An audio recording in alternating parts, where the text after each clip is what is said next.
Welcome, everybody, to another episode of Sipping and Tipping with the Andersons. I've got Jack Travioli with me today. Thanks for coming along, Jack. All right, good to see you. What we're going to do today is we're going to talk about what do you do if you go to a restaurant and the restaurant you're doing is a small plate style restaurant. So instead of getting your own meal, picking your own wine, either by the glass or if a couple of you got the same thing, get a bottle or something. What do you do if you go in there and you get like 4 of you there and you get 12, 13 different items and you share them all? This wine that we're going to have, this happens to be out of Argentina. This is Las Perdices. This is one of the wineries out of Mendoza.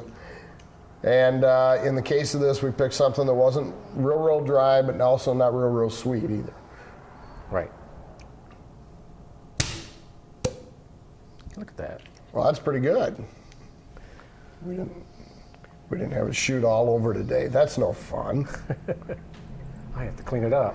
Well, the nice thing about sparkling wines, they go with just about anything. They're great for desserts, they're great for aperitifs, they're great for an appetizer, they're even great with main courses. But you've got good acidity here, good balance, really will go with an awful lot of things. So it ought to please a lot of people. So if you're looking around, you're going to one of the restaurants that you're going to have a multi-plate thing, sparkling wine may be a great thing for all the courses. You can just go right on through that. Another thing, if you're going to, let's say you're going to a dinner party and you're not sure what they're going to have, and you want to serve it that night, a sparkling wine goes great.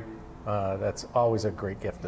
Yeah, the nice thing is there's great stuff out of Michigan, there's great stuff out of California, there's great stuff in France, obviously, Argentina, Italy, Spain. They come in all different price ranges. Right. Well, another thing that you might want to try at a multi-course dinner is a rosé. Actually, when I was at Red Haven a couple weeks ago, that's what we had at dinner last night. A rosé is great because it's got some of the characteristics of a white wine, because it's a little lighter, but it's also got, if it's done right, it's got the flavor of a red wine in it. The rosé we happen to pick happens to be Las Perdices. It's a Malbec rosé, but you can get Cabernet Sauvignon rosés, you can get Cabernet Franc, you can get, you can get just about anything. So it's just a matter of checking to see what's available out there. Nice strawberry fruit, and not that it's a sweet wine, but it's reminiscent of strawberry.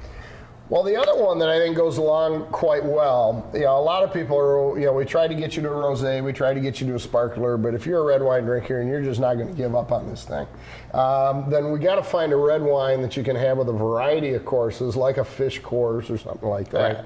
Right. So what you're going to do, you're not going to want to go to a big California Cabernet. You're not going to want to go to a big Bordeaux. It's just going to overpower it. It's just going to, wreck half your meal. You might enjoy the wine, but the food will taste like nothing. It'll just overpower it. So what we decide to do is go to a Beaujolais. And like I said, don't confuse this with Beaujolais Nouveau, which is a wine that comes out for a festival they have in the fall every year. That's the new wine. They make that wine on purpose to be ready in just weeks after it's harvested. But that area also makes some really good red wines. And again, kind of like what White Zinfandel did their dry rosé, Beaujolais Nouveau has kind of, I guess, damaged the brand of Beaujolais to a degree.